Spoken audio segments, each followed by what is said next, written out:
kita membuat kesepakatan kelas. Apakah kalian setuju? Setuju.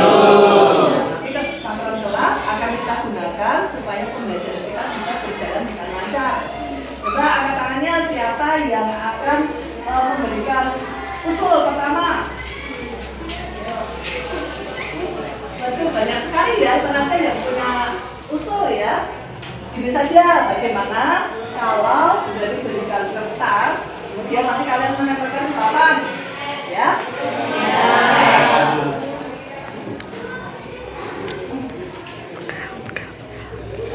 Makanya apa? Sukanya? Ada yang suka hijau.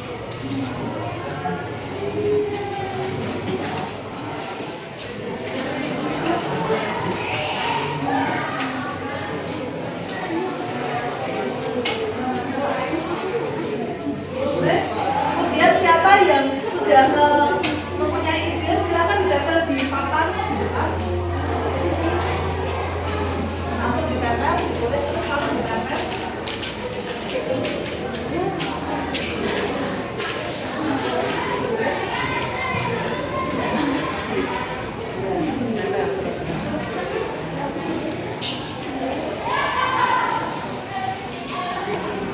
Ayo silakan. Siapa yang punya ide, tulis tempelkan di papan sini di depan ya. Silakan. Ayo ke depan. Apa yang kalian inginkan, kesepakatannya apa kira-kira? Urut ke bawah ya. Itu harus benar ditulis dulu. Ini adalah kesepakatan kelasnya IPS ya. Silakan ayo. Tempel.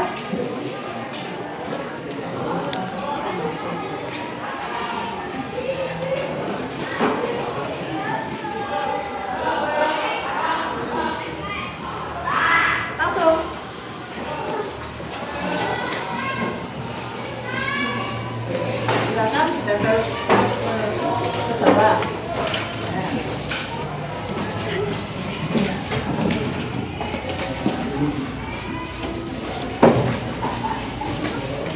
Ini bisa jejer 4 kayaknya.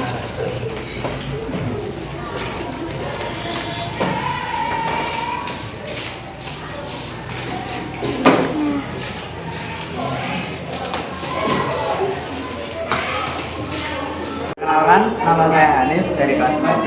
Saya setuju dengan kesepakatan kelas sebelum pembelajaran karena menunjukkan adanya demokrasi di kelas yang bertujuan untuk ketertiban dalam pembelajaran. Nama saya Muhammad Insan Kamijati. Saya setuju dengan adanya kesepakatan kelas sebelum pembelajaran karena akan membuat kondisi pelajar menjadi tertib dan saya dapat belajar dengan baik. Untuk hari ini saya minta waktu sebentar saja bersama dengan Bu Koordinator untuk mensosialisasikan sedikit ilmu yang kami miliki. Kemudian nanti kita akan saling berbagi masukan dari Bapak Ibu semua tentang budaya disiplin. Jadi ini untuk topik budaya disiplin ini sudah sering kita dengar, termasuk juga yang ada di PMM itu budaya disiplin. Saat ini budaya disiplin itu sudah mulai sedikit luntur karena adanya 2 tahun yang close learning itu kegiatan pembelajaran menjadi seolah-olah kita harus memulai lagi dari awal.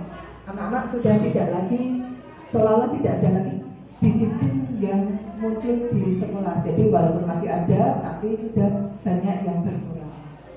Bapak Ibu yang saya hormati, sedikit ilmu yang akan kami sampaikan ini mohon untuk diperhatikan dan nanti jika ada sisa waktu mungkin bisa ditanyakan atau kalau jika tidak ada ya nanti bisa ditanyakan di kemudian hari.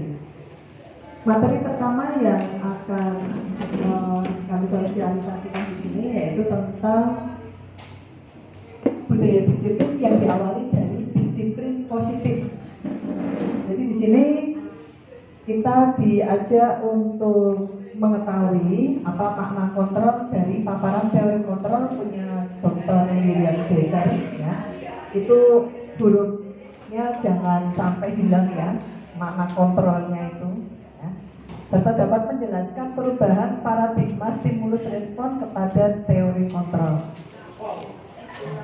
Hati-hati.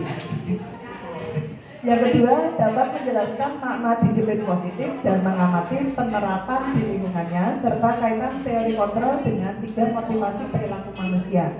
Yang ketiga, menjelaskan pentingnya memilih dan menentukan nilai-nilai kebajikan yang akan diyakini dan disepakati seluruh warga sekolah sehingga kelak tercipta sebuah budaya positif. Saat pertama kali saya mendapatkan informasi ini, itu perasaan juga seperti dapat ilmu baru, walaupun sebenarnya sudah lama, karena ternyata selama ini kita kadang-kadang mengabaikan nilai-nilai kontrol yang berpihak kepada murid, terutama yang ada di sekolah ini. Mereka dendam dengan saya atau tidak, itu saya tidak tahu. Jadi sebaiknya ini tidak. Jadi membuat mereka selalu, kamu tuh bodoh, kamu itu gagal gitu. Jadi sebaiknya kita singkirkan kata-kata seperti itu. Ya sebenarnya dalam hati itu, tapi bahasa kita ganti. Bahasanya mungkin kita ganti. Ya, jadi gantinya gimana Bu Vina? Itu nanti akan ada di materinya Bu Vina ya kita. Kemudian yang terakhir belum, ilusi bahwa orang dewasa memiliki hak untuk memaksa, tidak ya, bahwa orang dewasa itu juga tidak punya hak untuk memaksa. Ya, kita diharapkan untuk bisa membuat murid bisa melakukan perbuatan tertentu dengan menumbuhkan rasa tanggung jawab. Dalam hal ini sebagai pendidik, ya tujuan kita adalah menciptakan anak-anak yang memiliki disiplin diri sehingga bisa berperilaku dengan mengacu pada nilai-nilai kebajikan universal tadi dan memiliki motivasi intrinsik bukan ekstrinsik. Itu Bapak Ibu untuk yang budaya positif. Ya. Banyak yang mungkin belum yang sudah kita laksanakan, namun kadang-kadang kita suka melupakan. Nah, di sini diharapkan dalam mewujudkan disiplin siswa, kita bisa lebih pada berpihak pada siswa. Kegiatan pembelajaran kita itu kemarin sudah kita awali dengan kontrak belajar. Ya, sebenarnya kontrak belajar itu sudah sesuatu yang bagus yang kita laksanakan untuk mendekatkan diri kita dengan siswa. Kalau sekarang istilahnya ini mungkin Bapak Ibu sudah belajar di PMM, ada kesepakatan kelas. Kesepakatan kelas itu berisikan aturan yang telah disepakati bersama antara murid dengan guru sebelum memulai proses pembelajaran. Ini ada di masing-masing mapel. Itu kalau kita buat kemarin sudah kontrak belajar, sekarang judulnya adalah kesepakatan kelas. Tujuannya dalam setiap kesepakatan kelas itu agar berlangsung kegiatan yang nyaman sehingga suasana menjadi tertib. Ya, jadi ini nanti coba kita praktekkan bersama ya sebagai aksi nyata, nanti bisa masukkan di aksi nyatanya PMM. Dimulai dari kita membuat masuk ke kelas, kemudian kita diskusi ya. Tentukan objek tujuan belajarnya, apa pelajarannya apa. Berikan pertanyaan yang memancing, tapi kita tidak diizinkan untuk ikut menentukan. Jadi misalkan masuk tidak boleh terlambat, itu harus dari anak-anak sendiri, tidak boleh dari kita dimunculkannya. Tapi kita pancing-pancing dengan pertanyaan. Terus bagaimana itu kalau masuk misalnya seperti itu. Ini nanti bisa dipraktekkan Bapak Ibu. Kemudian setelah itu kita diskusi untuk menentukan tujuannya. Apa? Kalau sudah ketemu, misalnya masuk tidak boleh terlambat. Kalau masuk terlambat berarti ada ketentuan misalnya berapa menit, 5 menit atau 10 menit, itu ketentuan antara guru mapel dengan siswa-siswi sendiri.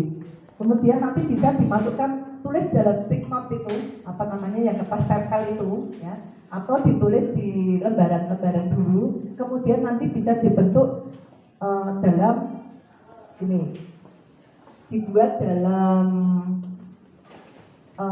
konsep seperti papan gitu ya, seperti papan, tempelkan di kelas.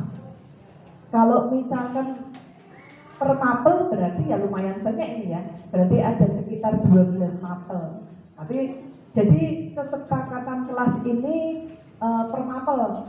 Kalau SD memang kelas jadi 1, kalau di SMP berarti per guru mapel. Jadi ketika mereka melanggar, nanti bisa disampaikan, kamu sudah melanggar kesepakatan kelas. Jadi kita tidak usah memarahi. Mereka sudah mulai punya rasa tanggung jawab bahwa saya sudah melanggar kesepakatan.